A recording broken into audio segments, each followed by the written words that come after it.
Cheers, brother. Morning sir. Good morning, brother. Good morning. आहा, बिना घूंट लिए प्याला नीचे नहीं रखा जाता। म्यूजिक।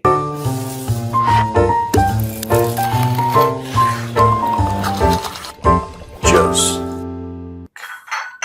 ये तो सर वो लाइन पकड़ ली लोगों ने और चाय को भी गलत तरीके से ले गए लोग। सर पहला क्वेश्चन जो है, कल मेरे पास एक आइडिया है, ये कल करा जाएगा। कल बीच में चकना रखा जाएगा। चाय के साथ तो चल जाता है, चकना पी खाते हैं कई लोग। हाँ, ऐसा नहीं है कि चकना नहीं, प्रॉपर हम चकना बनाएंगे और कल होगा। ठीक है, गॉड के साथ। सर ये पहला क्वेश्चन जो है, हाँ, जो है ये पाकिस्तानी बल्लेबाज हैं, आप जानते होंगे, मोहम्मद यूसुफ। हाँ, हाँ, तो वो कमेंट करते रहते हैं। तो उन्होंने बोला है कि जो अपने वैभव सूर्यवंशी हैं वो इस समय पाकिस्तान के लिए टॉपिक बने हुए हैं। उनके वाले टूर्नामेंट में कोई प्लेयर ऐसा दिखना नहीं।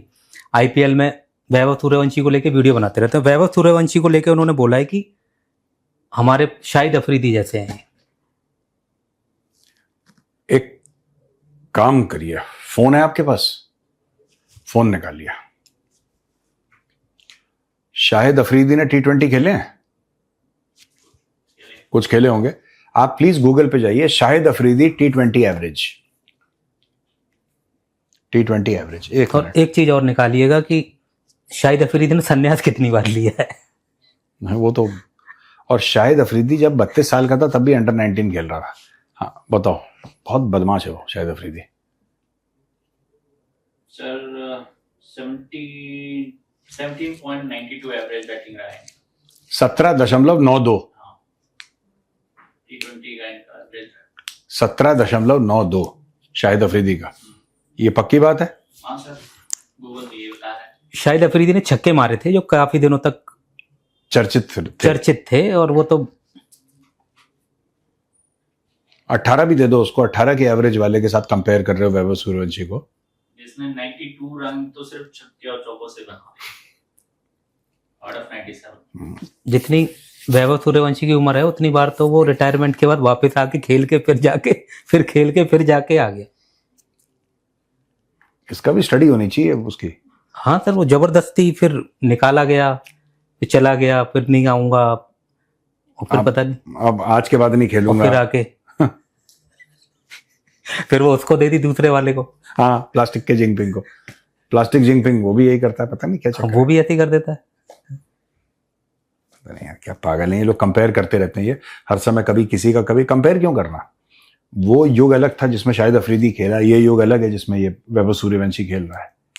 And not to compare the batting style, Shahid Afridi अपने समय पर बड़ा फेमस बैट्समैन रहा है। I have always held him in very low esteem, क्योंकि शाहिद अफरीदी घटिया बैट्समैन है। था जब वो तब भी घटिया था, उसका नाम बहुत था, फेमस बहुत था। देखिए मैं आपको बताता हूं, अगर आप बात करते हैं फाइटिंग स्पिरिट की, लड़ने की, मैं पाकिस्तानियों की बात कर रहा हूं, then you should talk about Javed Miandad. ठीक है, अगर आप सिर्फ और सिर्फ क्रिकेटिंग सेंस की बात करें, उनका जैसे सईद अनवर या फिर इंजमाम उल हक, ठीक है ना, पाकिस्तान ने बहुत बड़े बड़े बैट्समैन दिए हैं। शाहिद अफरीदी लप्पेबाज है यार, शाहिद अफरीदी लप्पेबाज है। मार दिया तो मार दिया, वरना मतलब उस टाइप का। लोग उसी में खुश, क्योंकि लोगों को अच्छा लगता है छक्के देखना। ऐसा था सर, उनका जो पहले आपने जो नाम लिया ना, उनका क्या नाम लिया था सर अभी? सईद अनवर। हाँ, उनका वनडे का जो स्कोर था काफी दिनों तक वो नंबर 1 पे रहे, 190 कुछ था ऐसा। इवन यूसुफ योहाना, जो भी मोहम्मद यूसुफ बन गया है बाद में, वो क्रिश्चियन था, वो इस्लाम में कन्वर्ट हो गया कैप्टन बनने के चक्कर में, but you also very good batsman. फिर भारत ने 200 इतनी बार पार कर दिया। अब वो कौन सा था, एक चश्मा लगा के, जहीर अब्बास पाकिस्तान का बैट्समैन था, वो चश्मा लगा के खेलता था, वो वेरी गुड। ये सब बहुत अपने टाइम पे जायंट्स रहे हैं। हाँ, बीच में 2-2 रुपए के शाहिद अफरीदी किसी काम का नहीं है। और एक बॉलिंग तो आपने देखी होगी सर, अभी वो जो शैतान पे पत्थर मारा था। हाँ, वसीम अकरम है ना। हाँ, वो तो किंग है आदमी। वो तो रहता ही था थोड़ा सा पत्थर भी, शैतान को भी पत्थर उसी अंदाज। हाँ, इन स्विंग यॉर्कर। वो जो इन स्विंग होती थी ना, वो शैतान भी कह रहा होगा भाई कहाँ खेलो यार, कहाँ खेलें इसको। वो तो बॉलिंग में तो खैर they have got a battery of great bowlers, इसमें कोई डाउट नहीं है। अब तो लेकिन नहीं है। बैट्समैन देखो, बैट्समैन में जब आप कंपेयर कर रहे हो ना कि शाहिद अफरीदी से कंपेयर कर रहे हो, वैभव सूर्य, मुझे लगता है वैभव सूर्यवंशी की बेइज्जती है। शाहिद अफरीदी कूड़ा क्रिकेटर है यार, बेकार का। कभी उसने 1-2 इनिंग अच्छी खेली होंगी, उसका कोई ट्रैक रिकॉर्ड ज्यादा अच्छा नहीं है। आप उसका अगर वनडे में भी एवरेज देखोगे, उसका ऐसा नहीं है, उसने कोई तीर नहीं मारा। पाकिस्तानी पब्लिक को बड़ा अच्छा लगता था कि एक तो आया जो छक्के मार रहा है। पर पहले भी सर उनकी बॉलिंग बैटरी ही सॉलिड रही है, बैटिंग इतनी सॉलिड नहीं थी पाकिस्तान की, पहले भी औसत थी, हाँ, हैवी नहीं थी। बॉलिंग बैटरी, बॉलिंग बहुत बेहतरीन थी उनका। वो बैट्समैन हुआ करता था मूंछों वाला, वो बॉलर हुआ करता था मूंछों वाला, नाम ही भूल गया मैं उसका यार। उस इमरान खान के समय का, ये इमरान खान यंग था वो मूंछों वाला उनका एक, वो भी तगड़ा बॉलर था, उनका नाम भूल गया मैं उसका। चलो एनीवे। और सर ये जो पूर्व ISI के चीफ हैं हामिद गुल, उनके बेटे हैं, इनका नाम है अब्दुल्ला गुल, और ये कह रहे हैं कि और उनका छोटा बेटा है बत्ती गुल। सब मतलब ऐसी गुल परिवार में सब कुछ दोनों गुल है। दोनों गुल जो हैं उनका जो बेटे साहब हैं अब्दुल्ला गुल, वो कह रहे हैं कि धुरंधर 1, धुरंधर और धुरंधर 2, इसकी जो स्क्रिप्ट है और फंडिंग है ये रॉ ने की है, और भारतीय सरकार इसमें इन्वॉल्व है। जो पहले एक अफवाह उड़ी थी कि मोदी ने स्क्रिप्ट लिखी है, और इन्होंने बोला है कि ये मैंने किसी अधिकारी की बाजू में बैठे थे, वहां से पुख्ता तौर पे इनके पास आया ही। पर सर ये मेरा नाम कैसे लेंगे पाकिस्तानी? धुरंधर से ही याद है। महेंद्र ने, महेंद्र कुछ तो करेंगे गड़बड़, कुछ तो करेंगे। गौरव पता नहीं क्या। anyway, तो गुल साहब के बारे में सर, गुल, हमीद गुल वो था जिसने ये पूरा अफगानिस्तान में मारकाट करी थी ना जी, और उसका सीनियर जो था हमीद गुल वाज ISI चीफ। तो इन लोगों ने जो भी अपना जिहाद विहाद की एक्सपेरिमेंट करी अफगानिस्तान में, ये उसमें था। फिर कश्मीर में भी इसी ने पूरा खून खराबा है, तो it started off from there only. तो ये जो अब्दुल्ला गुल है, बत्ती गुल ये कह रहा है कि जो तुरिंदर ये इतनी परफेक्ट जो तैयारी हुई है, स्क्रिप्टिंग हुई है, ये मतलब बिना रॉ के पॉसिबल नहीं है, ये कहना चाह रहे हैं। मतलब कि रॉ में स्क्रिप्ट राइटर भी हैं। हाँ, कमाल कीता यार। और इतनी लोकेशन जो परफेक्ट दिखाई है, तो कोई तो गया होगा यहाँ पे। उन्होंने पता नहीं थाईलैंड में लियारी बना दी थी, पता नहीं क्या कुछ तो भी करा था ड्रामा इन लोगों ने। कोई बता रहा था कहीं था थाईलैंड में गए। हाँ, जो लियारी दिखाई है वो थाईलैंड तो है। इन्होंने थाईलैंड में कोई लोकेशन लिया, उसको पूरा लियारी, वो चील चौक और पता नहीं क्या क्या ड्रामा जो भी है लियारी का दिखाया, वो थाईलैंड में इन्होंने बनाई। यहां से कई 100 एक्स्ट्रा ले गए। पूरे का पूरा जो सीक्वेंस है that was shot in Thailand only. भाई लोगों ने वहां पे पूरी लियारी बना दी। तो मतलब इनको प्रॉब्लम क्या आ रही है? मतलब इसको धुरंधर की स्क्रिप्ट को सही मान रहे हैं सही या मान फिल्म रहे के हैं? तौर पे ले रहे हैं? नहीं, ये कह रहे हैं सही मान रहे हैं, पर कह रहे हैं इतनी एक्यूरेट तभी हो सकती है जब रॉ वालों ने इसमें कोई इनपुट दिया हो। आपने, मैंने, इन लोगों ने भी तो इनपुट दिए ही है ना। 2-3 आई है सर मूवी इनकी, हमारा लियारी, अब एक सीरियल चल रहा है सर वो जुन्नुम जानूम करके क्या है। हाँ। वो भी मतलब दिख कहीं भी नहीं रहे हैं, बना तो ये भी रहे हैं, बना रहे हैं। अब देख लो, अगर रॉ ने फंडिंग करी है तो रॉ का क्या रिजल्ट निकला, और ISI ने फंडिंग करी है तो ISI का क्या रिजल्ट निकला। 22 टिकट बिके पिक्चर हॉल से नीचे, कड़ाम ऐसे गिरी। वो हाथ जोड़ के निकालनी पड़ी हाँ कि भाई अब बहुत हो गया, वैसे जुल्म बहुत हो जुल्म रहे ना करी, जुल्म ना करी। हैं। जुल्म बहुत हो रहे हैं, मत सताओ। सर ये एक पत्रकार हैं पाकिस्तान से, इनका नाम है जावेद चौधरी, आप तो जानते ही। हाँ हाँ, जावेद चौधरी का। तो जावेद चौधरी साहब कह रहे हैं कि सऊदी अरब जो है अगर इब्राहिम अकॉर्ड साइन करता है या समझौते में जाता है तो पाकिस्तान को ऑटोमेटिक हाँ करनी पड़ेगी, क्योंकि उसका सऊदी के साथ डिफेंस पैक्ट है। तो इसके बारे में आप क्या कहना चाहेंगे सर, कि क्या पाकिस्तान के ऊपर दबाव है? पाकिस्तान की पॉलिसी बड़ी जबरदस्त है। पाकिस्तान कहता है कि अगर सऊदी अरब मान जाएगा तो हम भी मान जाएंगे, क्योंकि पाकिस्तान का सऊदी अरब के साथ एक डिफेंस पैक्ट भी है और साथ साथ हम उसका शेल्टर भी ले रहे हैं। अगर सऊदी अरब ने मान लिया तो मुझे लगता है कि ये फिर हमें भी मानना पड़ेगा और फिर हम भी सिग्नेटरी इसके हो जाएंगे, क्योंकि सारे ही हो जाएंगे तो फिर हम पाकिस्तान को कैसे पीछे रख सकते हैं। और इंटरनल पाकिस्तान को जो धमकियां मिल रही हैं, जो कसूरी ने बोला है, उसको लेकर के 2 चीजें मैं बताता हूं। कसूरी वो जो टेररिस्ट है उसकी बात कर रहे हो, चलो वो हम बाद में, पहले हम इसको कर लेते। देखिए 2 चीजें हैं, जरूरी नहीं है कि सऊदी अरब साइन करे तो पाकिस्तान भी साइन करे।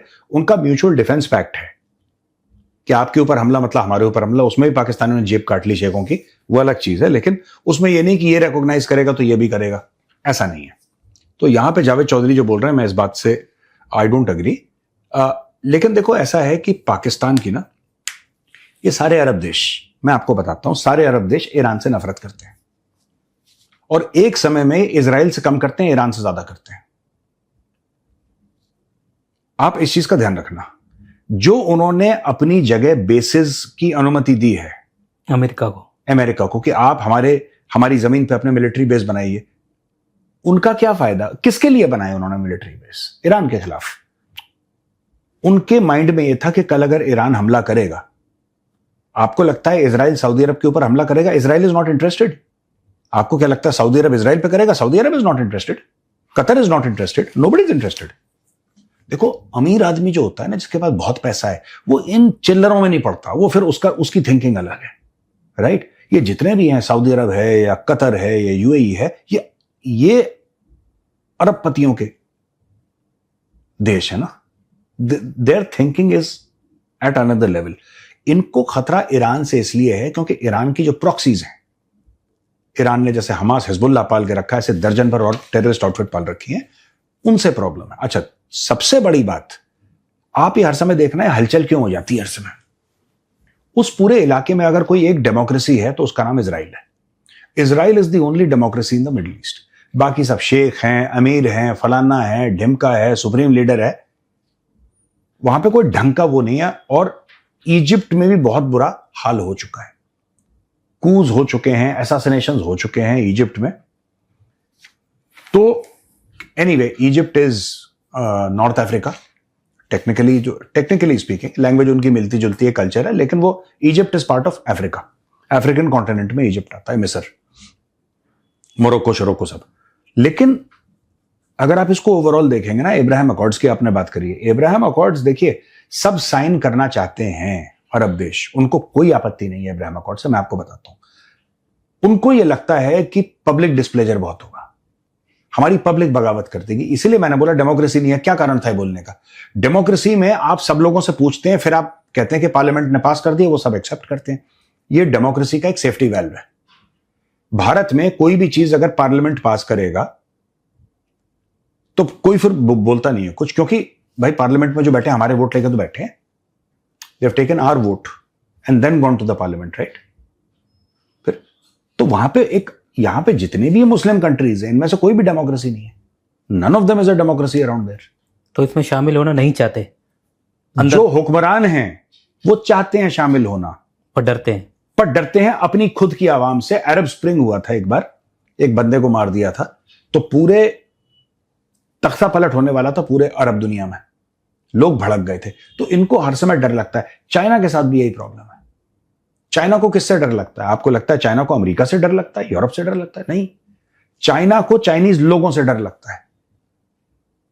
फिर से कहीं टाइननमेन स्क्वायर वाला चक्कर ना हो जाए, फिर से लोग डेमोक्रेसी के लिए, लोकतंत्र के लिए सड़क पे ना आ जाए। इसीलिए तो क्रैकडाउन हुआ इतने सालों हांगकांग में, इतने सालों से हांगकांग में क्रैकडाउन हुआ। क्यों हुआ?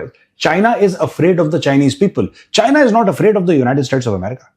China is not afraid of the US. The Chinese communist party is not afraid of America, it is afraid of the Chinese people. सबसे ज्यादा उनको खौफ अपने खुद के लोगों से है, कहीं ये ना मांग बैठे, कहीं ये ना हो जाए। इसीलिए हर चीज, आपको क्या लगता है अरब देशों में इतनी सहूलियतें क्यों दी जाती हैं लोगों को? अभी till recently there were many countries that were tax free. आपको टैक्स नहीं देना, हर चीज पे ये है। बच्चे की शादी के लिए पैसा, पढ़ाई के लिए पैसा, बच्चा विदेश जाएगा उसके लिए पैसा, हर चीज हर चीज हर चीज हर चीज। आप बताओ क्या चाहिए आपको? सब कुछ आपको दिया, आपकी साइलेंट रहना पर बस। चाइना का मॉडल यही तो है।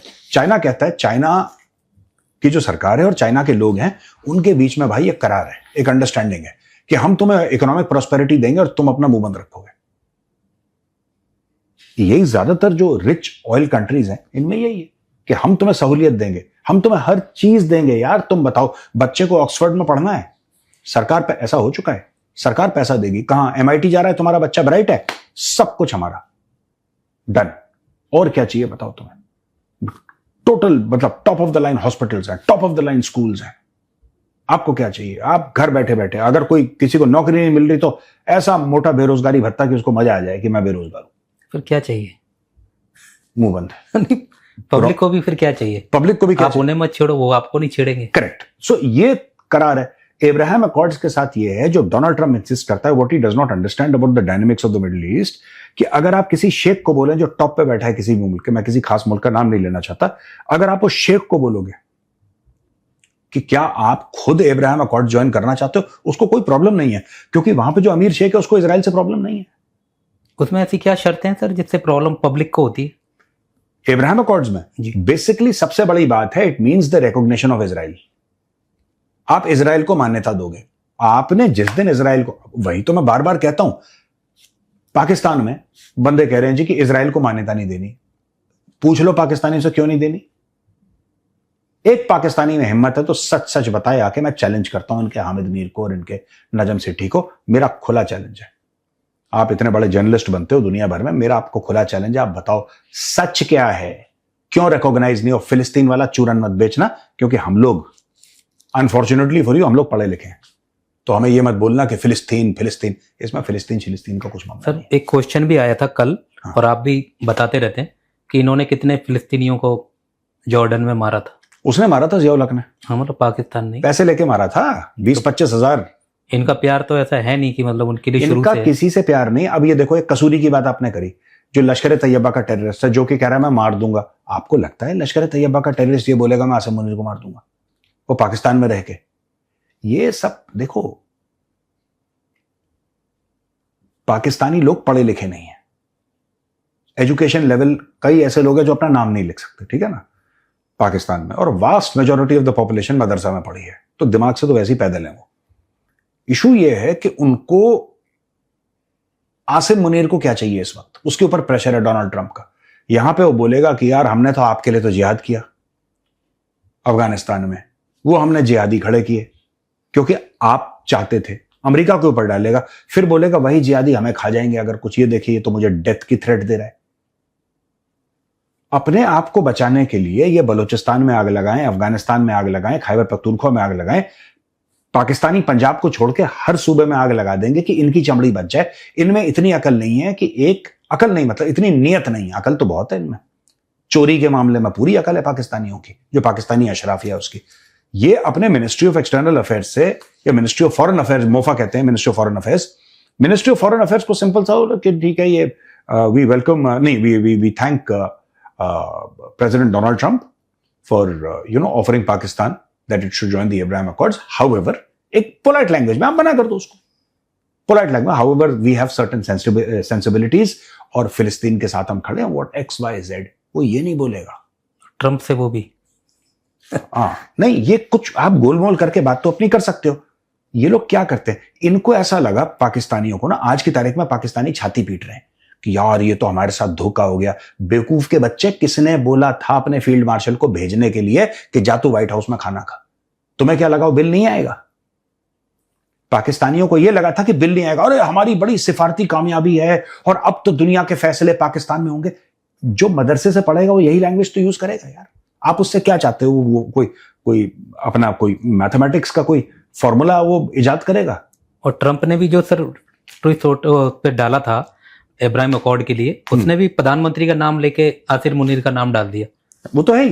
अभी प्रधानमंत्री का लिया होता तो अब तक तो बवंडर भी हो गया होता। हाँ, आसिम मुनीर का नाम लिया, और आसिम मुनीर का नाम क्योंकि वो आसिम मुनीर के साथ डील करना चाहता है। क्योंकि आसिम मुनीर, देखो ये जो पूरा फील्ड मार्शल हुआ है, ये सब हुआ है ना, ये सब अमेरिका के आशीर्वाद से हुआ है भाई। ऐसा नहीं कि आसिम मुनीर ही बनना चाह रहा था, अमेरिका का आशीर्वाद कि तू बन फील्ड मार्शल, हम तेरे को इतना बड़ा बना देंगे, इतना बड़ा बना देंगे, हम तेरे को ऐसा कर देंगे कि पाकिस्तान में कोई तुझसे सवाल नहीं पूछेगा, फिर तू हम जैसा बोलेंगे करो। भाई अमेरिका तुम्हारी इतनी मदद कर रहा है, तुम्हें खाना खिला रहा है, तुम्हें पैसे दे रहा है, जैसा आपने कल बोला था, कभी पोलियो के लिए, कभी इसके लिए, कभी उसके लिए, 10 जगह पैसा दे रहा है पाकिस्तान। जब यूएस पाकिस्तान को जब आप इतना कुछ लोगे तो वो भी तो कुछ बदले में कुछ मांगेगा। पाकिस्तानी सोचते हैं कि हमें पैसा इसलिए मिलता है क्योंकि हम बड़े अच्छे लोग हैं। Actually Pakistani think like that. उनका दिमागी उतना ही है कि हम लोग इतने अच्छे हैं ना कि दुनिया हम बड़े इंपॉर्टेंट हैं यार। हम जियो स्ट्रेटेजिक लोकेशन करके कोई इनका फौजी कोई इनको चूरन खिला देता, लोग पगला जाते हैं। अमेरिका अगर आपको कुछ दे रहा है तो अमेरिका को उसके एवज में कुछ ना कुछ तो चाहिए। हां, अमेरिका आपको पैसे दे रहा है, पैसे आपके पास है नहीं, तो जो अमेरिका आपको दे रहा है अब अमेरिका ये बोलेगा इब्राहिम अकॉर्ड ज्वाइन करो, गाजा में हम फौज नहीं भेजेंगे, गाजा में हम फौज नहीं भेजेंगे, इन्होंने अमेरिका को मना कर दिया। कई साल पहले, मुझे नहीं याद, 8-10 साल पहले जब भी था, आई डोंट रिमेंबर, यमन में एक्शन लेना था तब इन्होंने सऊदी अरब को मना कर दिया था, जबकि मोटे पैसे लेते थे सऊदी अरब के। अब इनकी ये रेपुटेशन बन गई है कि पैसे पूरे लेंगे, काम किसी का नहीं करेंगे। फिर ये कहते हैं कि हम ऐसे थोड़ना है कि तुम हमसे गंदा काम करो। अरे तुम पैसे मांगते क्यों? और अभी ये युद्ध हुआ था ईरान वाला, इसमें सऊदी अरब में मतलब वही वाली बात होगी, बारात निकल गई, अब बैंड वाले पहुंचे, युद्ध समाप्त हो गया, सीजफायर हो रखा, अब आ गए उनके कि हमारा तो आपके साथ वो था, इन्होंने अपनी सेना वेना भी भेज दी है, और जब बिल्कुल ही चाहिए था उनको तब नहीं थे ये लोग कहीं, ये नहीं कर, बारात चढ़ के निकल गया बैंड वाले ये ऐसे इसको छोटा सा वो कर दिया कि पॉन्जी स्कीम टाइप की ना, इससे पैसा लिया, बोला तुम्हें दुगना पैसा कर देंगे, फिर दूसरे से लिया, एक बार दुगना करा, दूसरी बार दुगना करा, तीसरे बार लेके भाग गए। ये माहौल तो थोड़ा थोड़ा सेट कर रहे हैं सर कि सऊदी के पीछे छुप रहे कि अगर सऊदी करेगा तो हमें भी करना पड़ेगा, क्योंकि अगर इनको मान लीजिए करना ही पड़ गया, हाँ। ट्रंप ने अगर पकड़ लिया, ये जो कहते हैं ना कि सऊदी करेगा तो हमें भी करना पड़ेगा, ये अपने लोगों को मानसिक तौर पे तैयार कर रहे हैं। ऐसी बात नहीं है कि सऊदी को करना पड़ेगा, इनको भी करना पड़ेगा, लेकिन ये जो आप जो बता रहे हो ना, आप बिल्कुल ठीक बता रहे हो महेंद्र, ये अपने लोगों को मानसिक तौर पे तैयार कर रहे हैं। मैंने तो पहले भी बोला था, अब मक्का से कोई मौलवी आएगा, इमाम आएगा जो बोलेगा कि नहीं ये आलम इस्लाम के लिए अच्छी बात है, बस उनको वो चूरन खिलाना है, बाकी पाकिस्तानी तो they follow like sheep. Leadership थोड़ा है वहां पे कोई।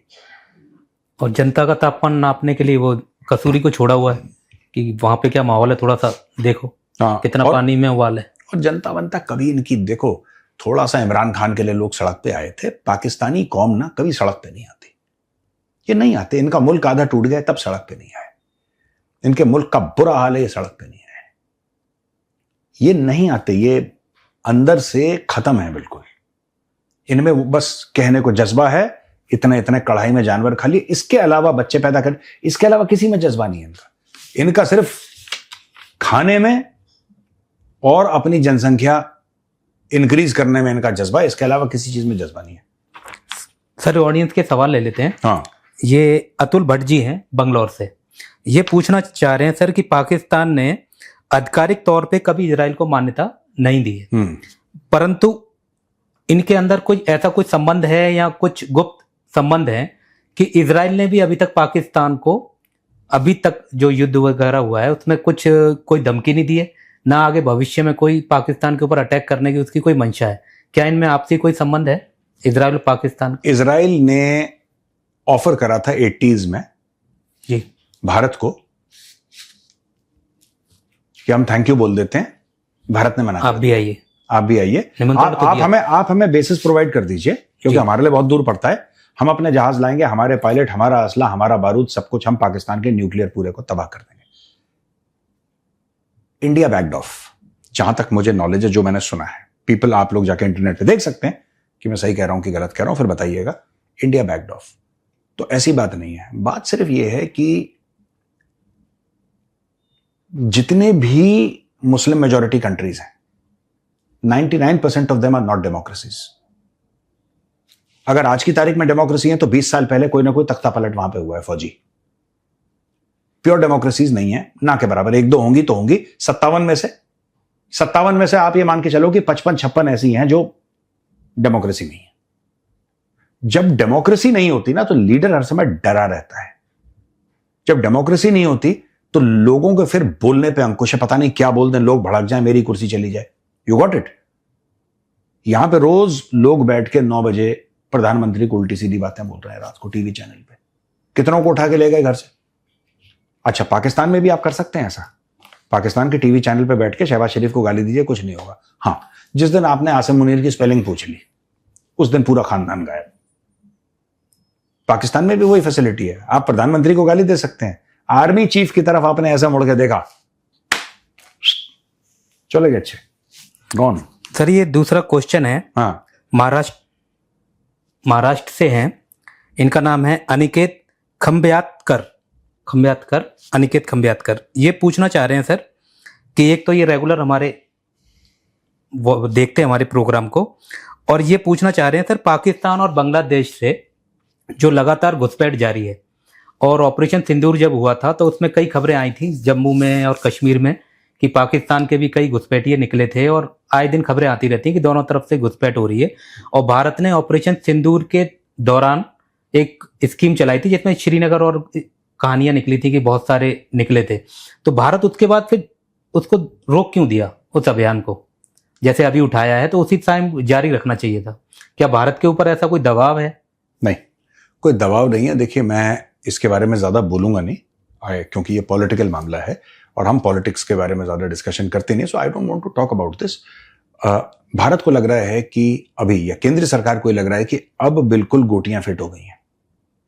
जब आप काम करते हो ना, जब आप बॉलिंग करते हो, आपने देखा होगा ना, वो कहता है अच्छा पीछे चले जाओ, आप थोड़ा सा आगे आओ, फील्डिंग लगाई जा रही। फील्डिंग लग गई। जब फील्डिंग लग गई, अब इन्होंने काम शुरू कर दिया। तब फील्डिंग नहीं लगी थी। मतलब डबल इंजन की सरकार चाहिए ऐसे कामों के लिए। हाँ, ऐसे कामों के लिए जब आपको जब डंडा चलाना हो ना, तब आपको डबल इंजन चाहिए। डबल इंजन से ही डंडा चलता है, वरना नहीं हो सकता। इट कांट हैपन अनलेस बहुत आइडियोलॉजिकली अलाइंड है और आपके कोलिशन पार्टनर्स हैं और आपने कन्विंस कर लिया। आज की तारीख में गेम चेंजर कौन सा स्टेट है? जो आज से 50-60 साल पहले गेम चेंजर था ना, आज भी वही स्टेट गेम चेंजर है, दैट इज वेस्ट बंगाल। सारा का सारी चीजें वेस्ट बंगाल के चुनाव के बाद हुई हैं। 4 तारीख को रिजल्ट आए थे वेस्ट बंगाल में। क्या ये चीज फरवरी में नहीं हो सकती थी? दिसंबर में नहीं हो सकती थी? लोग होने नहीं देते, लोग होने नहीं देते। लोकल, हाँ, बहुत एक पॉलिटिकल स्ट्रक्चर बना हुआ है जिससे आप बांग्लादेशी और रोहिंग्यास को पालते हैं। वोट के लिए एक स्ट्रक्चर बना हुआ है, वो स्ट्रक्चर तोड़ दिया, फील्डिंग सेट हो गई। सर एक पर्सनल क्वेश्चन है। हाँ जी। बहुत सारा उसमें क्वेश्चनिंग हो रही है कि आप फ्रीडम फाइटर जो बोलते हैं, तो कई लोग तो मेरे को ही फौज से समझ रहे हैं कि ये फौज से है या पता नहीं क्या क्या। तो वो ये पूछना चाह रहे हैं कि फ्रीडम फाइटर शब्द जो आपने दिया है, नाम दिया है, मतलब है क्या? कुछ नहीं, प्यार का नाम है, इसमें है क्या? फ्रीडम फाइटर है, हम तो ऐसे ही बोल देते हैं। फ्रीडम फाइटर भाई हैं हमारे। जो मैं पेट्रियट एपिसोड करता था, बहुत पहले मैं शूट करता था, आप लोगों ने देखा होगा, आप यूट्यूब पे जाएंगे तो ये महेंद्र भाई थे वहां पे कैमरा के पीछे। तो इन्होंने मुझे सिखाया है बहुत कुछ। मैं तो मीडिया में नया नया आया था, कैमरा वहां पे, तो कैमरा की ओर देख के बोलना है। मेरा तो ये था कि पहाड़ वहां पे और कैमरा यहाँ पे लगा है, तो हम यहाँ पे पहाड़ को देख के, कैमरा कान के अंदर, तो सीखते हैं हम। तो तब से हम फ्रीडम फाइटर कहते हैं इनको। बस ताम्रपत्र नहीं है इनके पास, बाकी पूरे फ्रीडम फाइटर है हमारे। ये स्टोरी है। ठीक है जी, चलें? ठीक है सर। चलो, ऑल राइट, ठीक है भैया, राम राम।